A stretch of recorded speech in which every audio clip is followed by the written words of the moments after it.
the same yesterday, today, and forevermore. There is no other name that is greater than Jesus.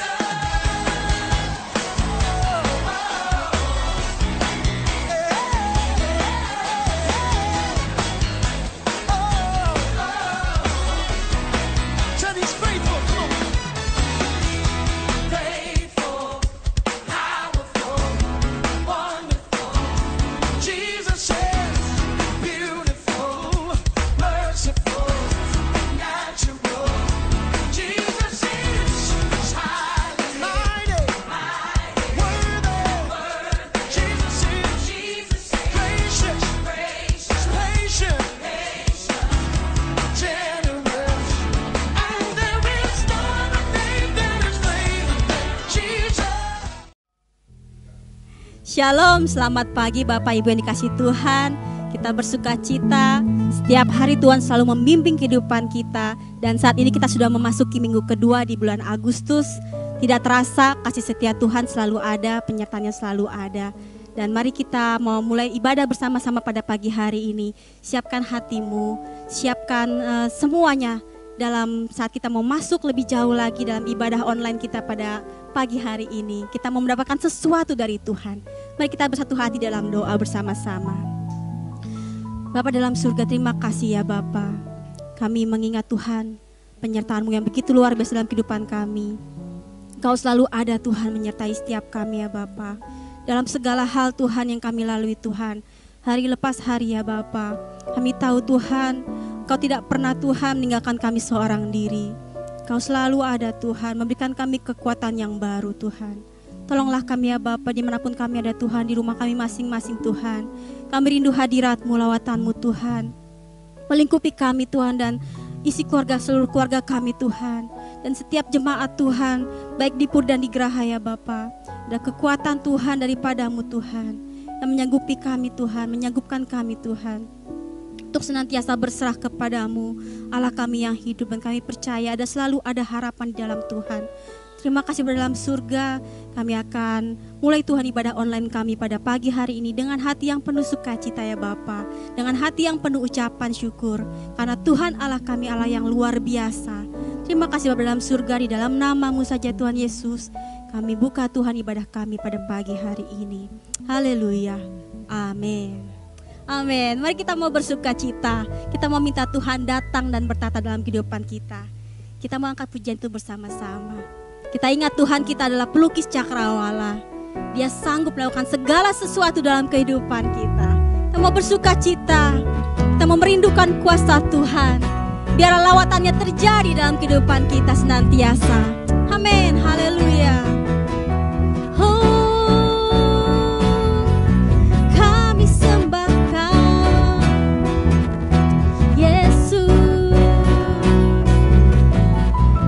Pelukis cakrawala, merangkai jagat raya, pencipta alam semesta.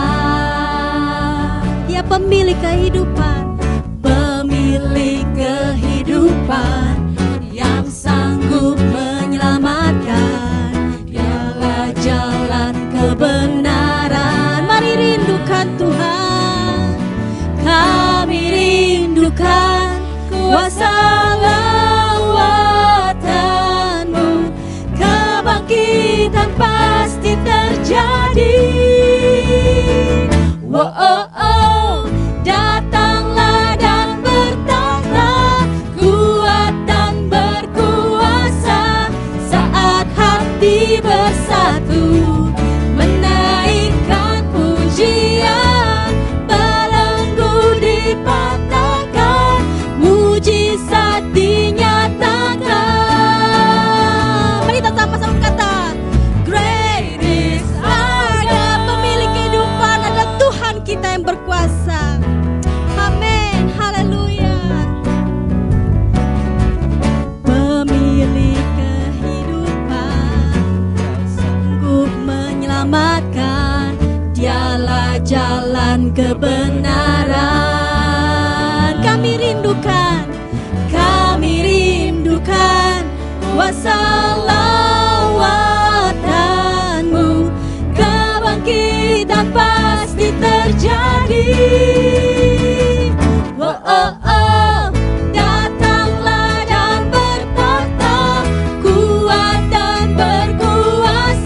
percaya Tuhan bersatu menaikkan pujian, belenggu dipatahkan, mujizat dinyatakan.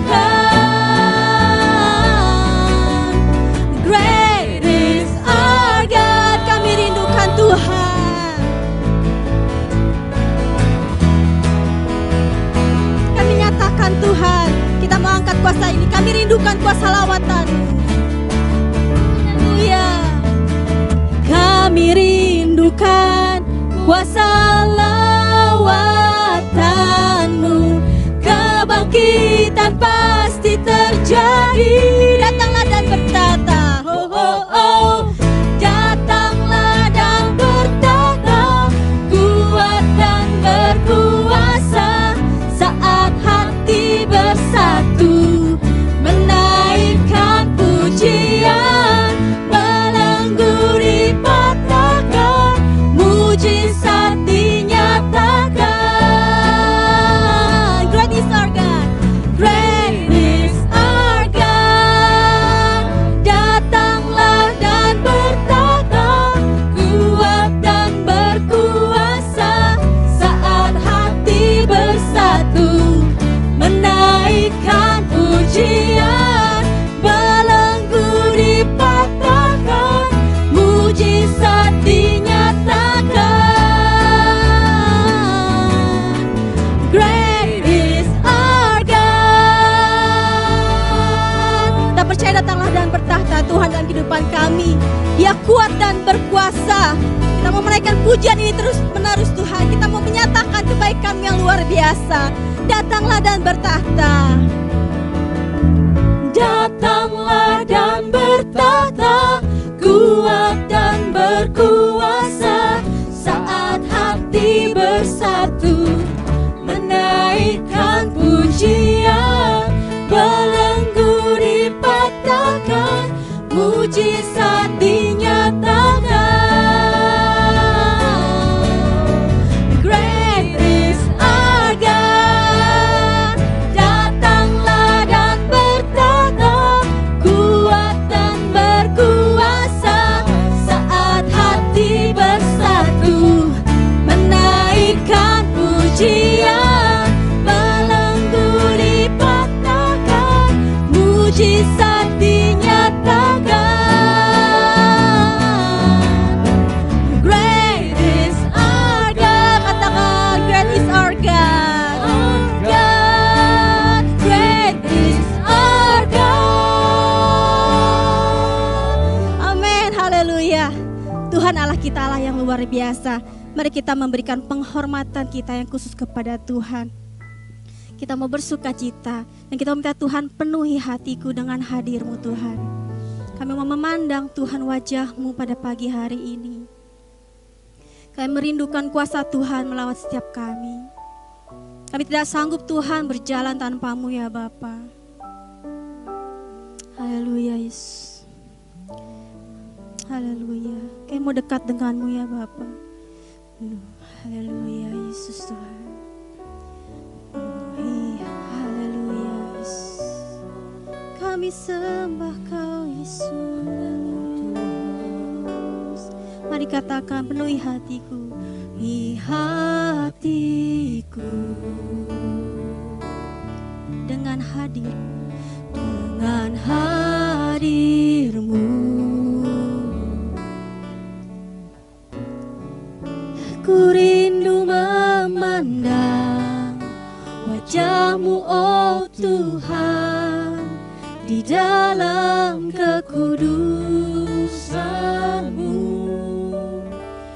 Bawaku dekat. Haleluya Yesus. Hati-Mu, kami rindu mendengar Kau berbicara. Ku rindu mendengar suara-Mu, oh Tuhan, di tempat kudus-Mu sekarang. Mari rasakan kasih-Nya. Ku rasakan kasih-Mu dan indah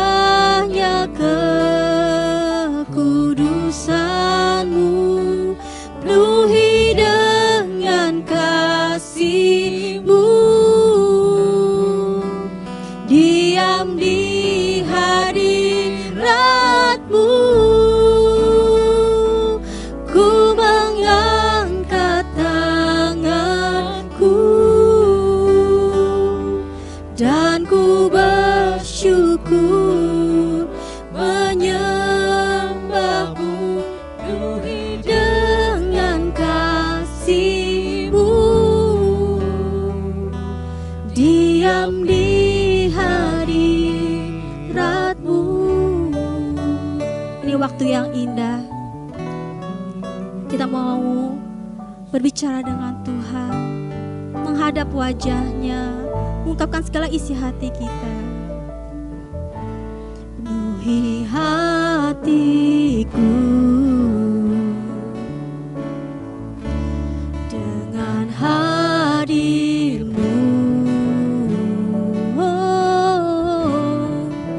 Ku rindu memandang wajah-Mu, oh Tuhan, di dalam kekudusan-Mu. Bawaku dekat, ya Tuhan, hadimu. Berbicaralah bagi setiap kami Tuhan. Suara-Mu, oh Tuhan, di tempat kudus-Mu sekarang. Mari sama-sama katakan, ku rasakan kasih-Mu dan indahnya kekudusan-Mu. Penuhi dengan kasih-Mu, diam di hadirat-Mu. Kita percaya Tuhan tidak pernah meninggalkan kita sendiri. Tanganku dan ku bersyukur menyembah-Mu. Penuhi dengan kasih-Mu, diam di hadirat-Mu. Ku rasakan kasih-Mu Tuhan, ku rasakan kasih-Mu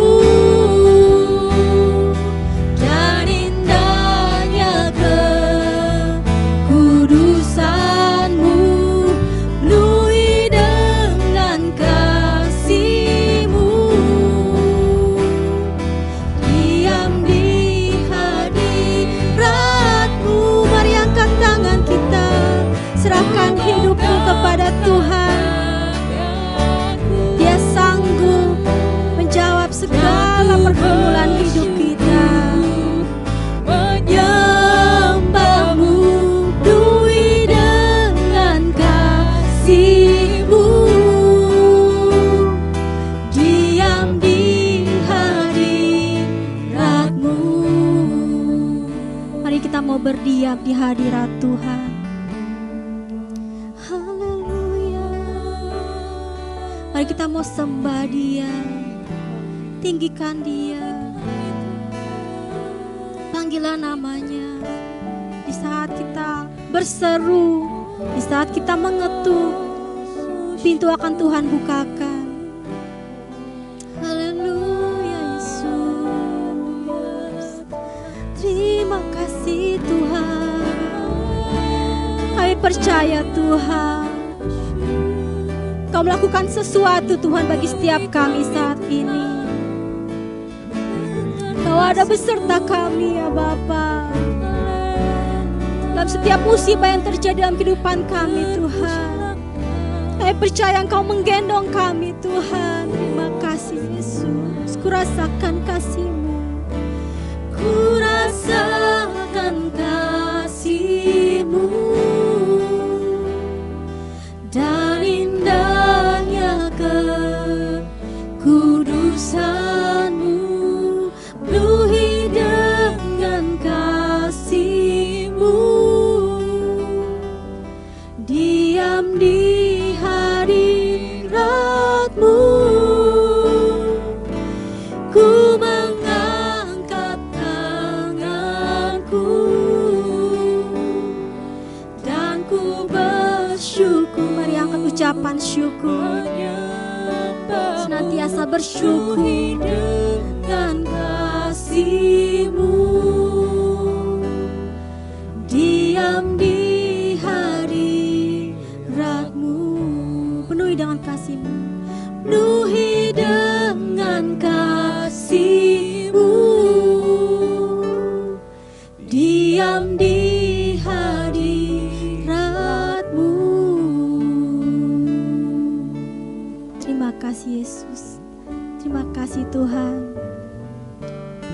diam di hadirat-Mu ya Bapa.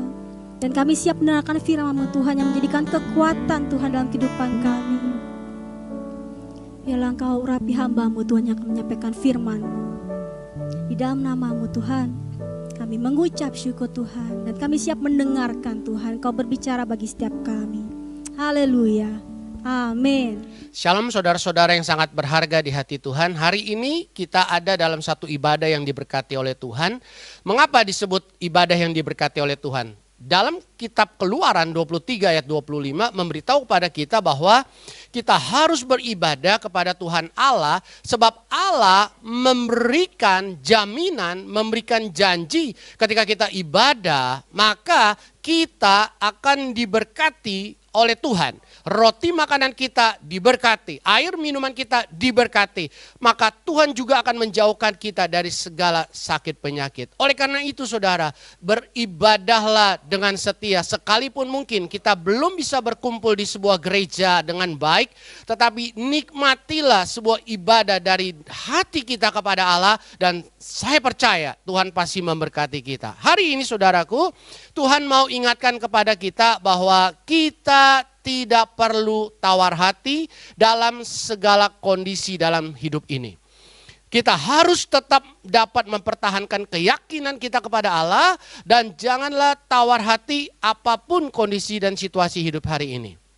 Nah, mungkin saudara berkata, bagaimana nggak tawar hati kalau saya sedang menghadapi persoalan-persoalan besar, sedang menghadapi masalah-masalah besar, sedang menghadapi bisnis yang ada kesulitan akibat corona, ada sakit penyakit dan sebagainya. Saudaraku, ketika kita berkata, aku tidak mau tawar hati, saya percaya mujizat Allah pasti terjadi atas hidup kita. Nah, sekarang pertanyaannya, bagaimana supaya kita tidak menjadi tawar hati? Itu yang Tuhan mau kita kerjakan hari-hari ini. Kita buka dulu Alkitab kita di dalam 2 Korintus pasal yang keempat. 2 Korintus pasal keempat ayat yang ke-16. Firman Allah memberitahu kepada kita, ini merupakan pernyataan dari Rasul Paulus. Dan dia berkata begini, sebab itu kami tidak tawar hati, tetapi meskipun manusia lahiriah kami semakin merosot,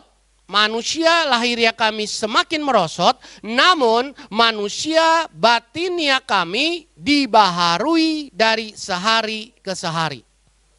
Saudaraku, untuk kita tidak menjadi orang atau anak-anak Allah yang menjadi tawar hati dalam perjalanan hidup ini, maka kita harus menyadari bahwa segala sesuatu yang di dunia ini itu bersifat sementara, bersifat fana, maka tidak heran kalau segala sesuatunya bisa merosot.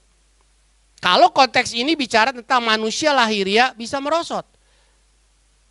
Dari muda, tentunya kita menjadi orang-orang yang kuat, sehat, ganteng, cantik, saudara ya. Orang-orang yang bisa melakukan perkara-perkara besar. Tetapi ketika kita mulai masuk ke umur yang ke-70, 80 dan seterusnya. Tentunya hal-hal yang kita kerjakan waktu umur 20, 30 sampai 50 itu tidak mungkin kita bisa kerjakan dengan sempurna. Kenapa bisa begitu? Karena merosot. Muka yang waktu muda ya, cantik, ya kenceng begitu. Terus laki-laki yaitu ganteng, kenceng. Ya kalau sudah 80 kendor sana kendor sini saudara. Itu membuktikan bahwa merosot. Dunia pun demikian. 1 Yohanes 2 ayat 17 mengatakan dan dunia ini sedang lenyap dengan segala keinginannya. Makanya tidak heran kalau hari-hari ini ada gempa bumi, ada tsunami, ada hal-hal yang lain saudara. Bahkan ada corona juga. Ini merupakan satu tanda bahwa dunia ini sedang lenyap. Nah untuk itulah jika kita mengerti apa yang Tuhan katakan melalui firman-Nya, maka kita harus memiliki satu sikap sebagai anak Tuhan, jangan tawar hati. Nah sekarang bagaimana saya supaya tidak tawar hati? Ayat 16 bagian B di sana dikatakan, tetapi meskipun manusia lahiriah kami semakin merosot, namun manusia batiniah kami dibaharui dari sehari ke sehari. Saudaraku, Allah mau kita bisa memperbaharui manusia batiniah kita hari lepas hari. Jasmani kita bisa merosot dan itu tidak bisa kita halangi. Dunia ini pun kondisinya bisa merosot, bahkan sampai Alkitab katakan akan lenyap. Langit dan bumi akan lenyap, tapi firman-Nya tinggal tetap. Nah, Allah sebagai pencipta, dia sudah memberitahu bahwa semuanya akan lenyap. Bisa merosot, bisa lenyap. Tapi kerohanian kita yang merupakan satu kekuatan untuk kita bisa menjadi anak-anak Tuhan yang tidak tawar hati. Firman Allah katakan bisa dibaharui hari lepas hari.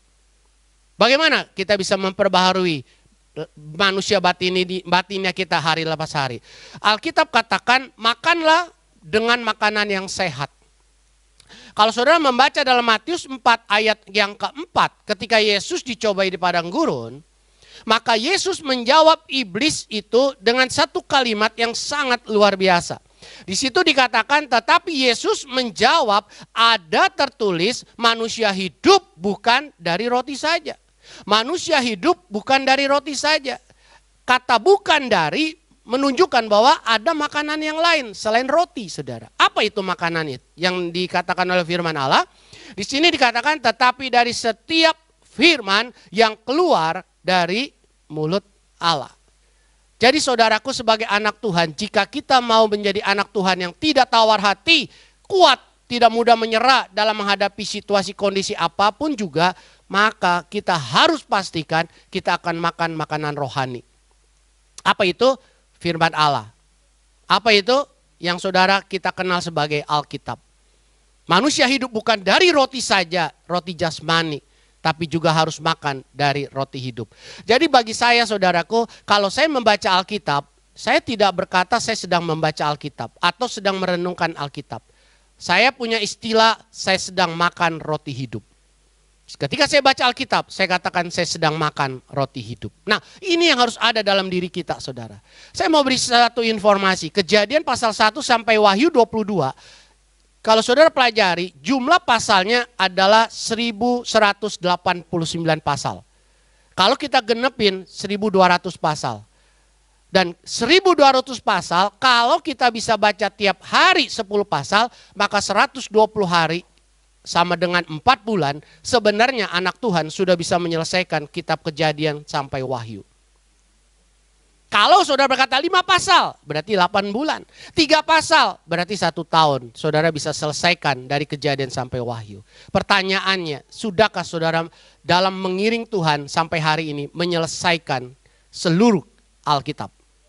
Dari Kejadian sampai Wahyu. Nah, kalau belum, mulai hari ini saudara. Mulai hari ini. Saya percaya dengan adanya corona, memang menyusahkan kita, menyedihkan kita, membuat kita sulit saudaraku. Tetapi lihatlah dari sisi positifnya. Di mana kita bisa membaca Alkitab lebih banyak daripada biasanya. Sehingga apa? Kita tidak menjadi tawar hati. Yang kedua saudaraku, bagaimana supaya kita tidak tawar hati? Bagaimana kita bisa memperbaharui manusia batinnya kita? Saudara membaca dalam Yesaya pasal yang ke-40 ayat 31. Yesaya 40 ayat 31 firman Allah bunyi demikian. Tetapi orang-orang yang menanti-nantikan Tuhan mendapat kekuatan baru. Mereka seumpama Raja Wali yang naik terbang dengan kekuatan sayapnya. Mereka yang menanti-nantikan Tuhan, kata firman Allah, berlari dan tidak menjadi lesu. Berjalan dan tidak menjadi lelah. Saudaraku, ketika kita hadapi persoalan hidup, tantangan, sakit penyakit, banyak kali kita merasa lesu. Banyak kali juga kita merasa lelah. Karena apa? Satu masalah belum selesai, masalah yang lain sudah datang. Tapi Alkitab katakan ketika kita menanti-nantikan Tuhan, kita akan menjadi seperti Raja Wali yang terbang tinggi dengan kekuatan sayapnya sehingga kita tidak menjadi lesu dan lelah. Hari ini, kalau saudara merasa lesu, merasa lelah, dan kalau saudara membiarkan terus saudara menjadi tawar hati, menyerah, putus asa, berhenti di situ. Firman Allah katakan, milikilah satu waktu untuk saudara ada di hadirat Tuhan. Milikilah satu waktu untuk saudara menanti-nantikan Tuhan. Milikilah hubungan yang intim dengan Tuhan. Maka engkau akan menjadi orang yang tidak tawar hati. Yang kedua saudaraku, bagaimana kita menjadi orang atau anak Tuhan yang tidak tawar hati? Kalau yang pertama saudaraku, perbaharuilah terus menerus manusia batiniah kita. Yang kedua saudara, melihat sebuah persoalan itu sebagai sebuah proses. Melihat sebuah persoalan atau masalah sebagai sebuah proses. Kalau saudara membaca dalam 2 Korintus 4 ayat yang ke-17. 2 Korintus 4 ayat 17, firman Allah bunyi demikian. Sebab penderitaan ringan, perhatikan di situ, sebab penderitaan ringan yang sekarang ini mengerjakan, ini merupakan satu kalimat yang menunjukkan sebuah proses bagi kami kemuliaan kekal yang melebihi segalanya, jauh lebih besar daripada penderitaan kami. Saudara perhatikan di sini. Penderitaan yang kita hadapi di dunia ini, yang Paulus hadapi di dunia ini, dianggap sebuah penderitaan yang ringan. Kenapa? Karena dia memiliki satu konsep, satu prinsip bahwa penderitaan itu sebenarnya mengerjakan sesuatu yang membuat kita menjadi anak-anak Tuhan yang kuat. Dan kita akan memperoleh kemuliaan yang kekal. Sebuah proses, saudara. Apa yang harus diproses? Yang pertama, iman kita. Alkitab mengatakan iman kita harus diproses, saudara. Dan proses iman itu disebut sebagai sebuah ujian. Ujian iman akan memurnikan iman kita. Ayub di dalam Ayub 23 ayat 10, firman Allah memberitahu pada kita, Ayub berkata, Tuhan yang tahu jalan hidupku. Jika Tuhan menguji aku akan timbul seperti emas. Allah mau saudaraku iman kita benar-benar murni. Emas untuk melihat kemurniannya maka dia harus diuji dengan api. Iman kita diuji oleh penderitaan. Ketika saudara hadapi masalah, kesulitan, mari kita punya konsep yang baru saudara. Prinsip yang baru bahwa kita bukan sedang mengalami kehancuran. Tapi kita sedang mengalami satu ujian untuk kita naik kelas iman. Untuk kita naik kelas dari level iman kita saudaraku. Hari ini ingatlah ada proses dalam perjalanan hidup kita. Yang berikutnya saudaraku, proses apa lagi? Karakter. Penderitaan biasanya dipakai untuk memproses karakter kita. Ada karakter-karakter yang dibentuk oleh karena dosa saudaraku. Karena manusia sudah jatuh dalam dosa, bukan hanya jatuh dalam dosa, tapi karakter, temperamen, sifat, sikap kita dirusak semuanya oleh dosa. Nah ketika kita terima Yesus, kita lahir baru, kita akan alami yang namanya proses karakter untuk kita menjadi seperti Yesus. Bukankah kita diciptakan oleh Allah menurut gambar dan rupa Allah? Nah kondisi itu menjadi rusak ketika manusia jatuh dalam dosa. Nah, dengan kedatangan Allah di dalam Yesus Kristus, maka Yesus merupakan satu contoh, satu teladan yang kita bisa jadikan patokan dari kehidupan kita, supaya kita bisa menjadi serupa dengan Dia. Izinkan proses karakter itu terjadi dalam hidup kita. Hari ini, kalau saudara yang gampang tersinggung, izinkan proses karakter itu terjadi atas kita sehingga kita tidak menjadi orang yang mudah tersinggung. Kalau saudara mungkin kurang sabar, sukar mengalah, sulit untuk menguasai diri, sulit untuk lemah lembut. Saudaraku, Tuhan mau proses karakter itu supaya kita bisa menjadi seperti Yesus Kristus.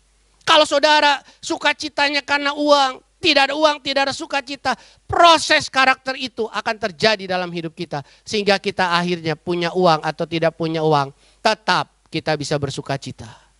Dan konsep inilah yang dipakai oleh Paulus. Sehingga dia ada di dalam penjara atau tidak ada di dalam penjara, dalam penderitaan atau tidak ada dalam penderitaan, dia tetap bisa menganggap penderitaan itu adalah sebuah proses. Karena apa? Karena penderitaan itu sebagai satu hal yang ringan. Karena apa? Karena dia tahu itu sebuah proses untuk kemuliaan yang akan kita peroleh dalam kekekalan itu, saudaraku. Yang ketiga, bagaimana supaya kita tidak menjadi tawar hati, saudara?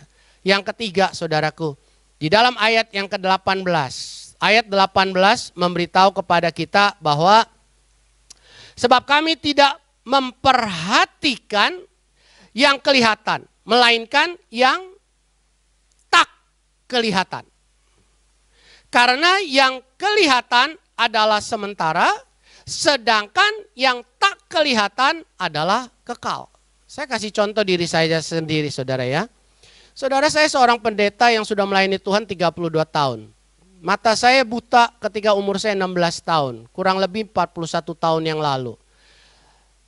Kejadian itu terjadi dan saya sudah menjalani hidup sebagai orang buta selama 41 tahun sampai hari ini saat saya berdiri di hadapan saudara. Dan saudaraku, saya tidak menjadi tawar hati dengan kebutaan saya. Karena apa?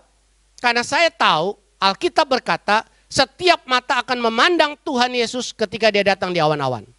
Kalau Tuhan izinkan saya tidak mati, tidak perlu digotong ke kuburan, maksudnya begitu. Saya masih hidup sampai Tuhan datang di awan-awan, maka mata yang buta bisa melihat, saudara. Tapi kalau saya tidak sampai pada hari Tuhan seperti itu, saya percaya Alkitab juga katakan ketika saya di sorga tidak ada lagi air mata, tidak ada lagi ada kesusahan, tidak ada lagi sakit, tidak ada lagi penderitaan, saudara. Berarti saya juga tidak akan alami kebutaan juga. Saya melihat jauh ke depan. Sekalipun hari ini saya dalam menjalani hidup sebagai orang buta, saya tahu hari esok saya itu lebih baik daripada hari ini. Hidup manusia 70, kalau kuat 80 tahun, kata Alkitab. Sedangkan dibandingkan dengan hidup di sorga, kekal selama-lamanya. Saya berpikir, ya paling saya buta juga 70, kalau kuat saya 80. Nggak mungkin saya lebih dari 100. Jadi saya hanya buta 80 tahun, saya meninggal, dan sisanya saya akan nikmati mata melihat sampai pada masa kekekalan. Ayat ini memberitahu pada kita, jangan tawar hati, saudara. Hari esok ada sesuatu yang lebih baik dari hari ini. Hari esok ada masa depan yang sudah Allah rancang bagi kita hari ini. Hari ini kita tidak melihat sesuatu yang baik. Saudara, jangan anggap itu sebagai suatu hal yang akan menghancurkan atau hal yang merupakan sebuah kesudahan. Tidak, saudara. Ada hari esok yang lebih baik. Setiap malam sebelum tidur, saudara, saya berdoa sama Tuhan. Saya bilang, Tuhan, hari ini saya jalani hidup sebagai orang buta. Tapi saya percaya ketika saya bangun besok, saya sudah dapat melihat kembali. Tapi jika besok saya bangun tidur, saya tidak melihat, saya masih tetap dalam keadaan buta. Saya tetap bersuka cita menjalani hari esok, saudara. Dan malam harinya kemudian saya bilang lagi sama Tuhan, hari ini saya masih buta. Tapi saya percaya besok saya sudah melihat. Saudaraku, sampai hari ini saya tetap punya pengharapan seperti itu. Karena apa? Saya punya pengharapan dengan sebuah keyakinan bahwa yang tidak kelihatan itu lebih penting daripada apa yang bisa saya lihat. Hari ini, saudaraku, Tuhan mau mengajar kita.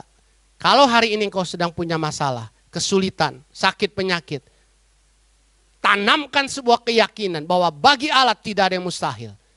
Saya percaya besok ada sesuatu yang besar yang saudara harapkan bisa terjadi, saudara.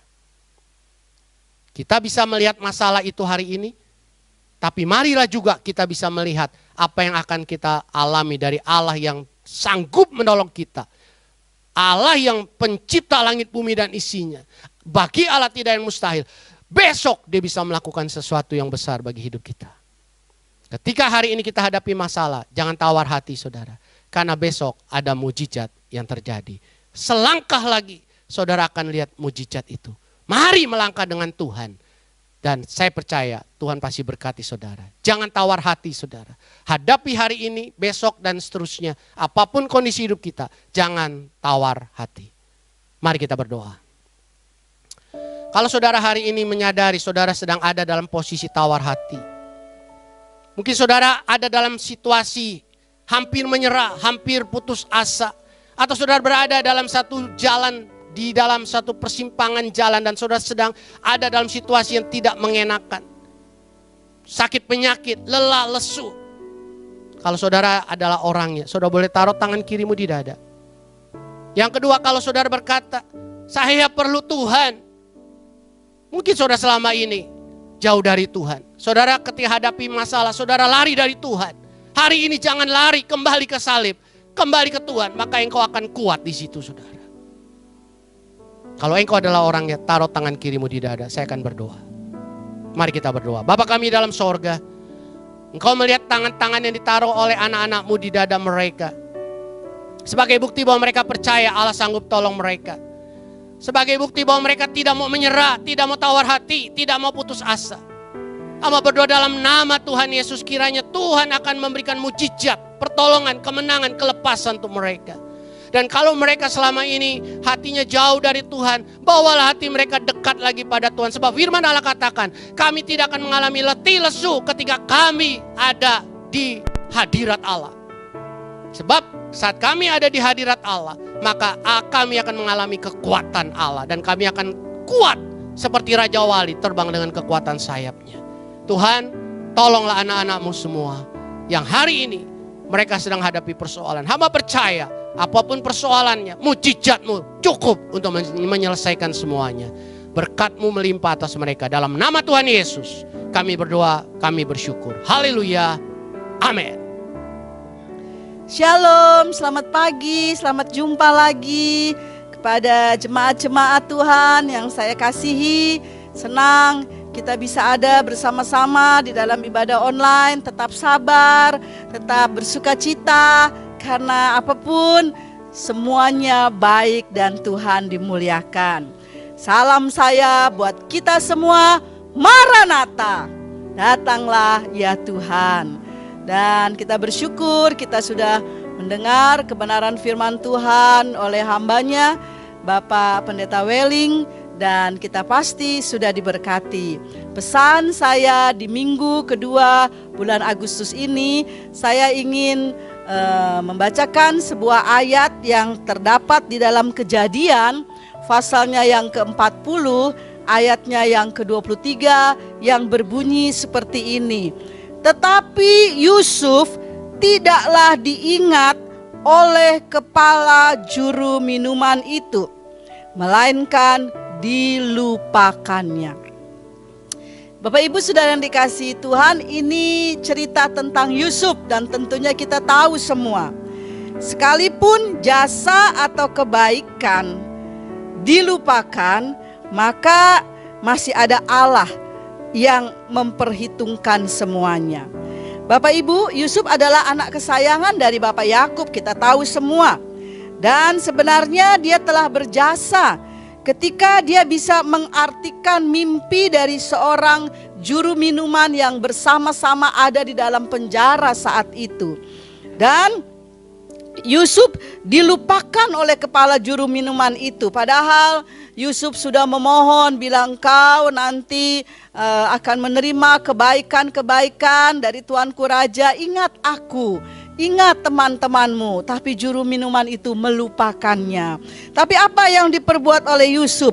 Yusuf tidak sakit hati, Yusuf tidak marah, Yusuf tidak bersungut-sungut, sekalipun dia terlupakan oleh juru minuman itu. Bahkan Yusuf bisa mengampuni, Yusuf bisa menerima keberadaan itu. Dan dicatat juga bahwa Yusuf juga tidak pernah menjadi sakit hati ketika saudara-saudaranya melakukan kejahatan-kejahatan. Bapak Ibu, apakah jasa kita pernah dilupakan? Apakah mungkin kita pernah melakukan sesuatu bagi teman atau bagi keluarga atau bagi siapa saja, bagi hamba Tuhan, lalu seolah-olah kita terlupakan. Tidak ada kata terima kasih, tidak ada kata mungkin sesuatu yang kita harapkan. Dan itu menjadi banyak kali sesuatu yang membuat hati ini tidak sejahtera. Tapi mari kita belajar pagi ini dari seorang Yusuf. Sekalipun dia terlupakan, dia tetap setia. Dan sampai pada waktunya Tuhan mengangkatnya menjadi sesuatu yang sangat berarti. Tuhan tidak pernah lupa, saudara. Manusia boleh lupa, saya bisa lupa, tapi Tuhan tidak pernah lupa. Oleh sebab itu Mari kita terus hidup dekat dengan Dia. Mari kita setia kepada Dia. Karena Dia itu selalu mengingat apa yang telah kita buat. Dan saudara, marilah kita akan memiliki karakter atau sifat seperti Yusuf. Jasa yang dilupakan jangan membuat kita menjadi tawar hati. Jangan membuat kita menjadi tidak semangat mengikut Tuhan. Jangan membuat kita menjadi tidak mau melayani. Tetap lakukan itu, karena Tuhan pada waktunya akan mengangkat kita dan Dia tidak pernah melupakan kita. Bukankah ada nyanyian yang berkata, Kau tidakkan aku lupakan, aku membimbingmu, Kau tidakkan aku lupakan, aku penolongmu, yakinlah teguh. Kalau ada Bapak Ibu atau anak-anak yang pernah melakukan kebaikan-kebaikan dan tidak diingat, jangan tawar hati, tetap setia kepada Tuhan. Tuhan Yesus memberkati. Dan akhirnya mari kita akan tutup ibadah online kita. Kita bersyukur untuk pimpinan Tuhan atas ibadah pada pagi ini. Saya akan mengajak Bapak Ibu Saudara yang dikasihi Tuhan untuk kita satu di dalam doa. Mari kita berdoa. Tuhan Yesus, terima kasih kami sudah mengikuti ibadah online pada minggu kedua di bulan Agustus ini. Terima kasih buat semua hamba-hamba Tuhan yang sudah melayani dengan luar biasa. Terima kasih buat fasilitas untuk ada ibadah online ini. Tuhan berkati semua yang sudah ambil bagian. Dan Tuhan, kami berdoa sepakat pagi ini untuk Indonesia, untuk negeri yang kami kasihi di dalam nama Yesus. Tuhan pulihkan Indonesia, Tuhan akan jamah Indonesia. Virus corona akan dihancurkan di dalam nama Yesus. Dan kemenangan akan kami terima. Terima kasih Tuhan. Dan sekarang hamba-Mu khusus berdoa, 1 minggu ke depan yang akan dilalui. Turunkan berkat-Mu untuk keluarga-keluarga, pekerjaan, usaha, perjalanan yang akan ditempuh. Bahkan studi dari semua anak-anak kami yang masih harus belajar di rumah. Tuhan beri mereka sukacita, kesehatan, untuk mereka ikut aturan-aturan. Dan Tuhan selalu bersama dengan mereka. Tuhan cukupkan keperluan-keperluan daripada jemaat-jemaat-Mu Tuhan. Engkau tidak pernah melupakan, sebab Engkau Bapa yang baik. Terima kasih Tuhan. Biarlah kehidupan kami selalu lebih hari lebih dekat kepadamu. Kami akan menjadi pendoa-pendoa yang setia. Kami akan membangun mezbah-mezbah keluarga dengan setia. Kami akan membaca firman-Mu dengan setia. Sebab itu menjadi kekuatan kami, pertumbuhan rohani kami. Terima kasih Tuhan Yesus. Haleluya. Dan sekarang mari Bapak Ibu Saudara yang ada di rumah, angkatlah tanganmu. Terimalah berkat Tuhan. Diberkatilah engkau, diberkatilah rumah tanggamu, diberkatilah hari-harimu, diberkatilah kebutuhanmu, kesehatanmu, diberkatilah juga pergumulan yang sedang engkau hadapi. Karena Tuhan pasti buka jalan. Dan terimalah berkat Tuhan ini di dalam nama Bapa, Anak, dan Roh Kudus. Dan kita semua yang sudah terima berkat Tuhan, percaya bahwa Tuhan selalu bersama kita. Mari kita katakan bersama-sama, amin. Selamat hari Minggu, Tuhan Yesus memberkati.